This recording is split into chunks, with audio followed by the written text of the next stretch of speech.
As we walked onto the pitch, I saw the mascot sitting in the stands, still covered in condiments, looking completely deflated. Some of the other team's players were pointing at him and laughing. "That's not good, they're making fun of Garry," Lewis Nelson Connolly, our Australian player, said. But there was no time to defend Garry, we had a game to win.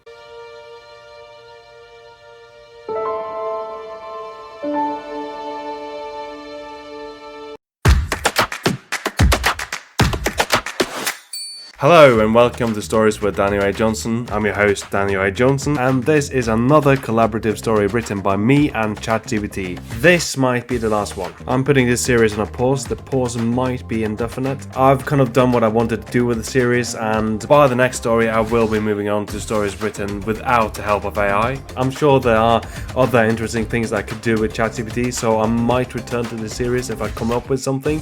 But as of right now, I've got nothing planned, and I'm putting all my creative energy elsewhere. As with the last three, stick around until after the end and listen to me talk a little bit about this story, the process of making it, and what I was trying to do. But without further ado, sit back, relax, grab a hot drink or a cold one. And Dave, you're embarrassing me. I don't want a girl sitting 2 rows down hearing this. Please put on a headset. The prompt in this one is: let's write a comedic story together, a few sentences at a time.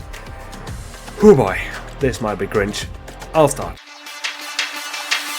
It was the day of the match of a century. I was sitting in a locker room with my other teammates, and John Chopper Henderson was drilling us on how to twist the ball past the goalkeeper. As John Chopper Henderson demonstrated his legendary kick, he accidentally sent the ball soaring straight into the face of the team mascot, who happened to be passing by with a tray of sandwiches. Mayo and mustard exploded everywhere, turning the mascot into a walking condiment stand. You see that, lads? He did not see that coming.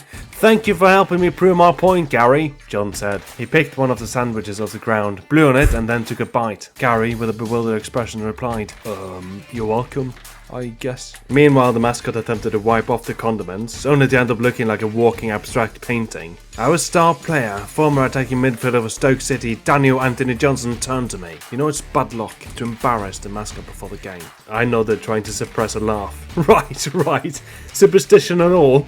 But who could resist Chopper's aim? I said, trying to lighten the mood as the mascot shuffled past, still dripping with condiments and looking like a walking sandwich. Daniel made himself as small as possible as the mascot walked past, and still some mayo dripped on him. "You see, bad luck," he said. "Looks like bad luck found you, Danny boy." I chuckled, reaching over to help wipe off the mayo from Daniel's shoulder. Maybe we should wear raincoats for good luck next time. The locker room erupted into laughter as we prepared for the match, with Daniel begrudgingly accepting the fate as a mayo magnet. "Right, lads, match time in 5 minutes. Get ready," Chopper said. We scrambled to gather our gear, trying to shake off the lingering laughter from the mascot mishap. As we filed out of the locker room, Chopper leading the way with a determined stride. I couldn't help but wonder if the mayo-coated mascot would bring us luck or simply more hilarity on the field. As we walked onto the pitch, I saw the mascot sitting in the stands, still covered in condiments, looking completely deflated. Some of the other team's players were pointing at him and laughing. "That's not good, they're making fun of Garry," Lewis Nelson Connolly, our Australian player, said. But there was no time to defend Garry,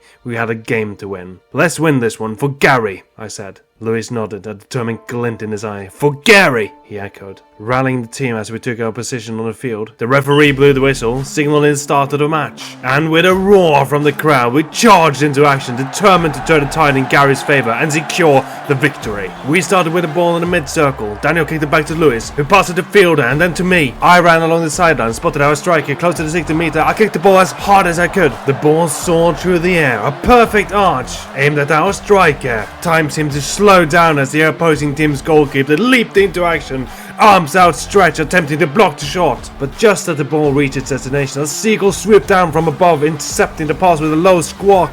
The crowd gasped in disbelief as the seagull flew off with the ball, leaving everyone stunned on the field. How? Our striker, a tall man named Phil Lauder, said. "What is the rule for seagulls stealing the ball exactly? Do we get a free kick?" Lauder continued. Phil Lauder had never played professional football. In his country, it was known as soccer. Chopper scratched his head, trying to recall any rulebook provisions about seagulls and football. I think that's a first," he muttered, before turning to the referee with a perplexed expression. The referee shrugged, equally baffled by the avian intrusion. Meanwhile, Phil Lauder stood there, looking more confused than ever, as the seagull disappeared. disappeared into the distance with the ball. Well, that's certainly a new one for the books, Chopper said, as the crowd erupted into laughter at the bizarre turn of events. Do we have another ball? The referee said. One of the ball boys ran to get another ball. He came back with an orange ball and handed it to the referee. These balls are meant for when it snows, but it will have to do, the referee said. As the referee placed the orange ball in the center spot, we couldn't help but exchange an incredulous glance. Looks like we're playing with a snowball in May, I muttered to Daniel, who chuckled in response. With a shrug, we all got back into positions, ready to resume the match with this unexpected twist. As the referee blew the whistle, signaling the restart, we charged forward, determined to make the most of the bizarre situation and win the match, snowball and all. Daniel got the ball, he rushed forward, he spotted Phil to his side gesturing at his feet, but Daniel was determined to score himself. He passed one of the other team's players and then another, and then suddenly was alone with the goalkeeper. He did play for the Jamaican national team after all. With the agility of a sprinter and the finesse of a dancer, Daniel waved past the defenders like they were mere obstacles. As he closed in on the goalkeeper, anticipation rippled through the crowd.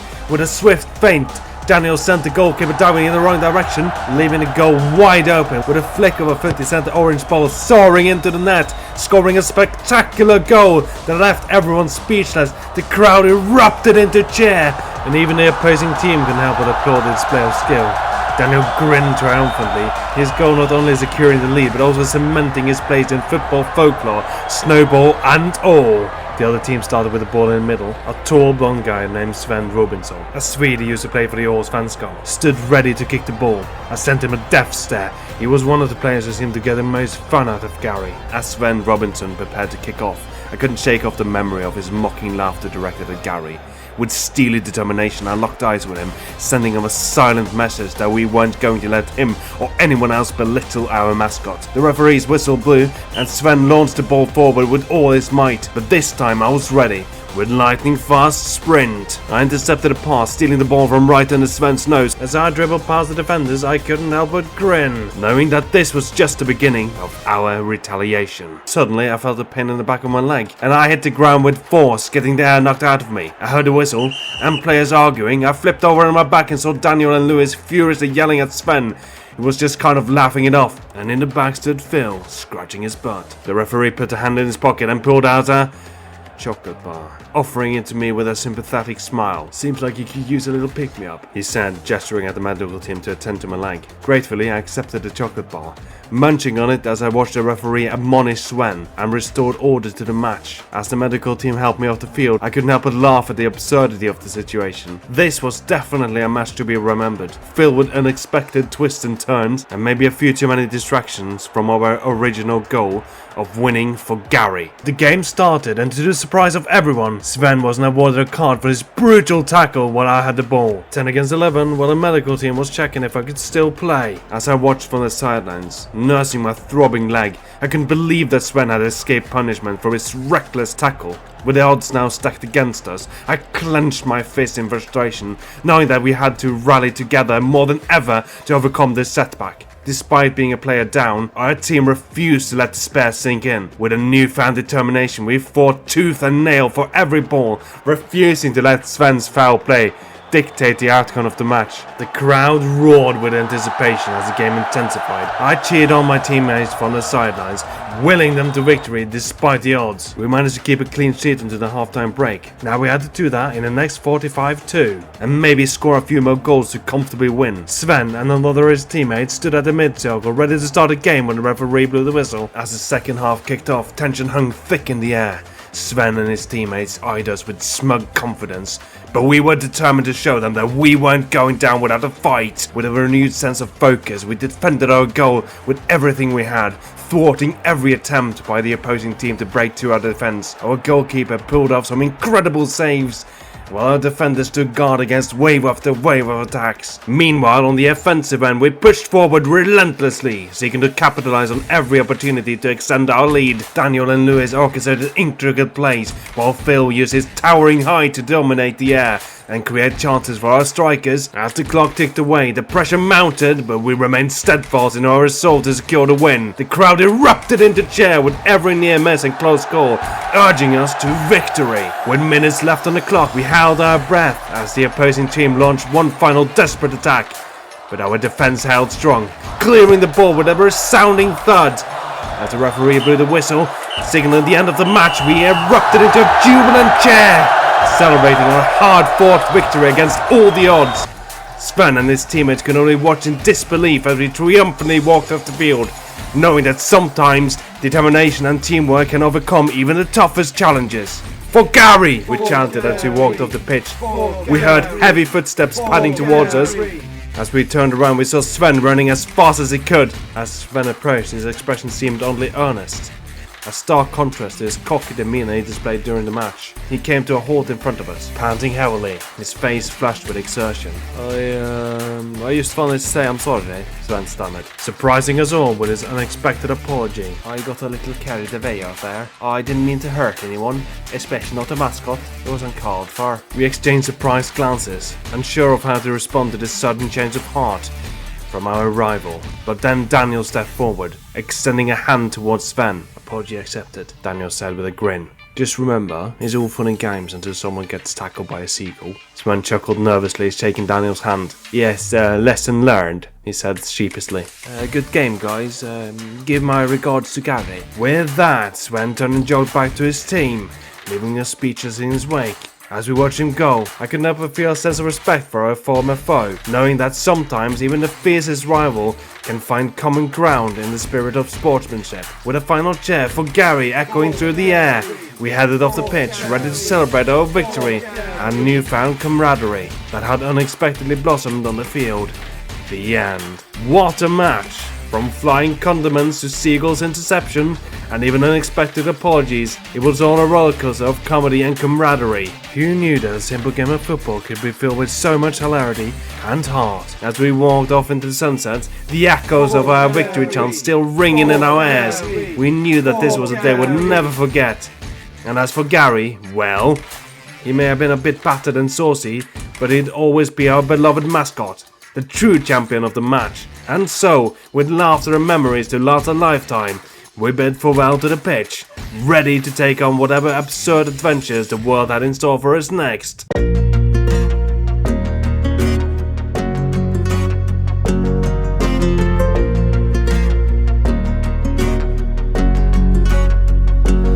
Welcome to the end section. Lots of funny ha-has in this one.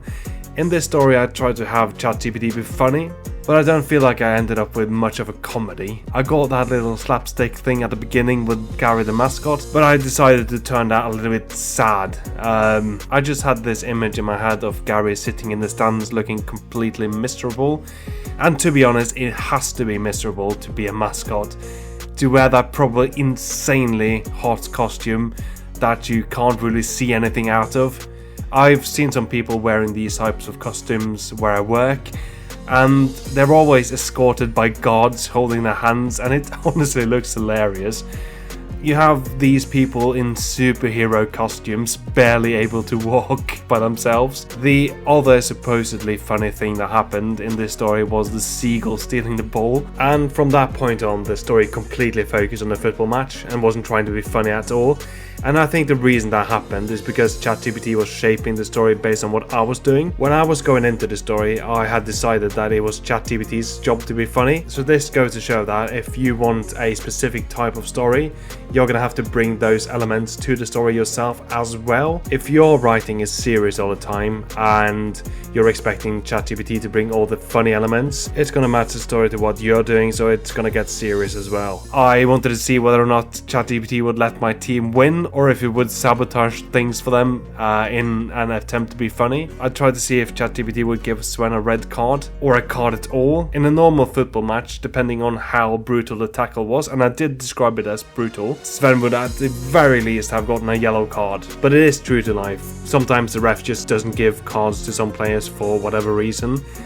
And it is frustrating to watch, especially if one of your players gets a card for a similar situation earlier in the match, or straight after, and it ends up like shaping the match. All the punishment Sven got was a stern talking to by the ref, and it does seem like some players just get these stern talking tos all the time, like never getting a card, even if they are the most brutal fucking fuckers out there.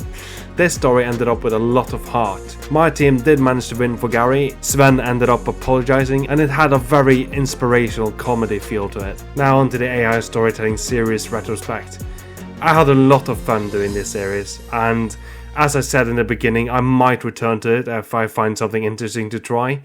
But for the foreseeable future, I will be moving on to other stories and other things. I think the AI part of it might have been a little bit of a turn-off for some people, and the AI art might not have helped at all. And this is not me saying that all the other parts of my videos are so well done that they deserve thousands of views. All I'm saying is the AI elements probably didn't help. And I do feel a little bit iffy about using AI for storytelling, if I'm honest, and barely anyone watched it. So if nobody watches the other stories that I'm making without the AI elements, I'm gonna need a bucket of ice cream or two. The next story I'm going to record is about my first acting job, and then I'm gonna work on a script for a short film that I may or may not release.